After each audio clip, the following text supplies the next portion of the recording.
זמן שנר דולק אפשר לתקן, אפשר לתקן. Hola a todos y bienvenidos a una nueva emisión de Preguntas que te cambian, este proyecto de Efshar Letaken, la institución que se dedica al desarrollo personal, siempre teniendo en cuenta los valores de la Torá. Estamos, como siempre, con el Rav Igal Schnertz, el director de Efshar Letaken, y en esta oportunidad quiero preguntarle, Rav, algo que tiene que ver con la educación de los hijos. Y es lo siguiente: como padres, y voy a hablar también de un aspecto absolutamente personal, siempre queremos lo mejor para nuestros hijos, incluso que nosotros no lo tengamos. ¿Cómo puede un padre transmitirle a su hijo que tenga ciertas cualidades personales que uno admira, pero que no tiene? La pregunta es si una persona puede educar a algo que uno mismo no es. Claro. La respuesta es que sí, se puede y de hecho se debe, porque no tenemos que limitar el desarrollo de nuestros hijos a lo que nosotros alcanzamos. Si queremos darle a nuestros hijos lo mejor, también eso implica este horizonte que tratemos de que sea lo más elevado posible. La pregunta es más que nada si el niño lo va a recibir bien, si el niño no se va a resistir a recibir un mensaje que el padre mismo no está cumpliendo, no está comportándose de esa forma. La verdad es que cuando, digamos un ejemplo práctico, así de un tema quizás no de Torah directamente, digamos que un papá fuma y quiere enseñarle a su hijo que es malo fumar. ¿Puede hacer eso o es imposible? Entonces, naturalmente, lo ideal sería que el padre deje de fumar también, por supuesto, pero digamos que esa es la realidad. ¿Ese padre le puede enseñar a su hijo que eso está mal? Entonces, la verdad es que depende. Si el padre realmente, sinceramente, quisiera cambiar, solamente que le cuesta, perfectamente le puede enseñar a su hijo y le puede decir que esto no es correcto, no es ideal, no es sano, y yo le puedo decir, yo fallo en esto porque me cuesta mucho, porque llevo muchos años, porque es más difícil, pero tú que estás en el principio del camino, que eres joven, que tienes fuerza, no te metas en eso. Tú puedes llegar más lejos. No hay ningún problema con eso. El problema sería cuando el padre no es sincero. Es decir, en verdad a él tampoco le interesa el tema y lo está diciendo solamente como para cumplir su obligación de educativa y le dice esto está mal o haz lo otro, pero en verdad ni siquiera le interesa realmente. El niño va a percibir si el mensaje proviene de algo sincero, de una admiración que el padre realmente tiene a esa conducta, a ese valor. Entonces el niño va a poder aceptar, siempre y cuando obviamente el padre es sincero y le dice, no es que yo te estoy engañando, yo te digo la verdad, a mí me cuesta, pero la verdad, esto es lo mejor y te conviene aspirar a eso. No es un problema. Ahora, hay siempre una frase muy conocida que el mejor tipo de educar es con el ejemplo. Acá estamos fallando aparentemente una regla básica en la educación de los hijos. Es verdad que es ideal educar con el ejemplo, pero eso no nos limita, es decir, es una buena herramienta. Pero eso no significa que cuando no podemos usar esa herramienta no tenemos que usar otras. Si puedes educar con ejemplo, adelante. Pero si no puedes educar en ejemplo porque tú no puedes, digamos que una persona empieza a estudiar Torah a los 80 años y recién sabe leer y escribir, pero su hijo tiene 8. ¿Qué? ¿No puede enseñarle que estudie más Torah de lo que él mismo ha estudiado? Seguro que sí. Le puede decir, mira, para mí esto es muy difícil. Me encantaría tener la capacidad, la cabeza que tú tienes y me encantaría estudiar más. No estoy en las condiciones.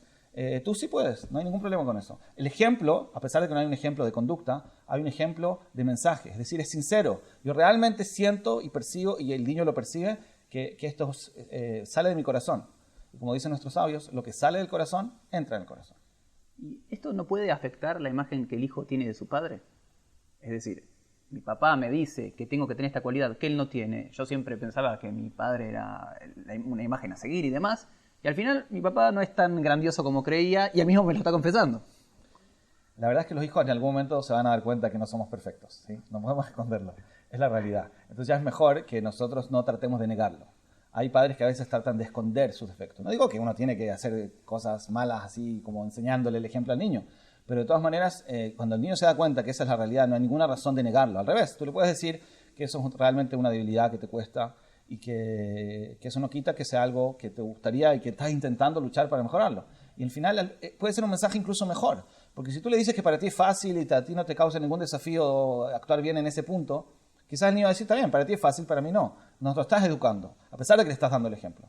Pero si tú le dices lo contrario, mira, esto para mí es difícil y para mí es una lucha y lo estoy intentando y muchas veces tropiezo, pero sigo intentando, entonces más allá del mensaje puntual, del tema puntual que le estás transmitiendo, le estás enseñando que la vida es una lucha y ese es el ejemplo mejor. Le estás enseñando que se puede luchar y hay que luchar para mejorar y no hay que rendirse, incluso en las cosas que te cuestan.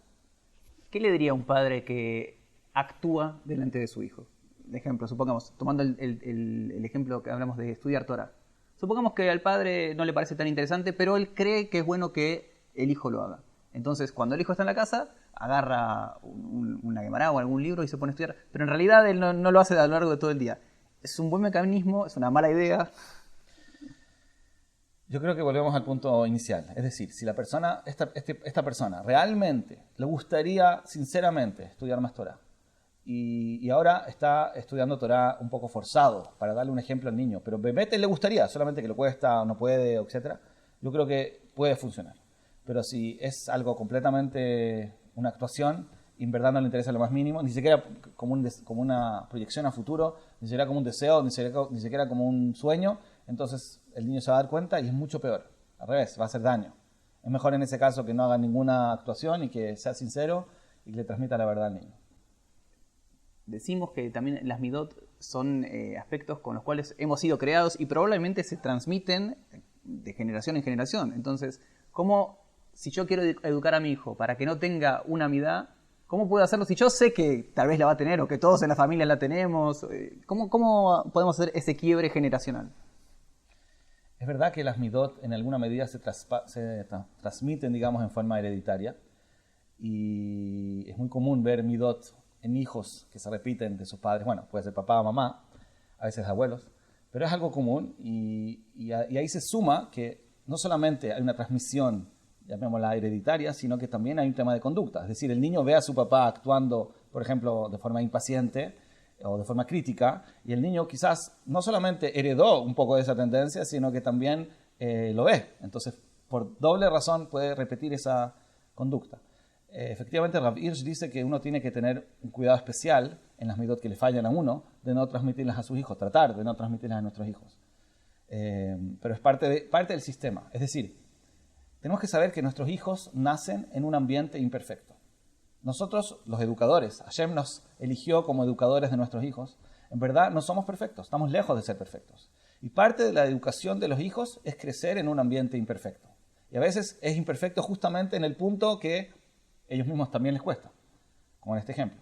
Es parte del sistema, no es un accidente, es la realidad. Es decir, no tenemos que sentirnos mal porque así así funciona. Nosotros tenemos que educar a nuestros hijos, entre otras cosas, que se desarrollen teniendo padres imperfectos. Entonces, obviamente, nuestra responsabilidad como padres es tratar de suavizar esta mala influencia y tratar de enseñarles, por ejemplo, nuestras propias luchas en las midot que nos cuestan, porque sabemos que se pueden repetir, enseñarles que podemos tener alguna caída, algún tropiezo en eso, enseñarles técnicas que usamos para mejorar, para superar. Eso los va a inspirar, mucho más que si nosotros les dijéramos que es algo natural, que nunca nos costó, que está ahí de siempre. Al revés, esto es un tema familiar, tienes que saber que esto nos cuesta y yo hice este ejercicio, yo hice esta técnica, esta estrategia y he mejorado, te conviene también tratar de hacerlo. De esa forma el niño, al revés, recibe un mensaje mucho más sincero en algo que ya tiene una experiencia, ya lleva años de trabajo y de esa manera va a poder usar, en vez de que el hecho que el papá también lo tenga, lo vea como un problema, se convierte al revés en una ayuda, porque el papá lo puede realmente entender, lo puede acompañar y guiar. Muchas gracias, Rab, y a ustedes por acompañarnos. Como siempre les decimos, pueden enviar sus comentarios y sus preguntas al mail que aparece aquí en pantalla, así que los esperamos para la próxima edición de Preguntas que te cambian. אפשר לתקן כל זמן שהנר דולק אפשר לתקן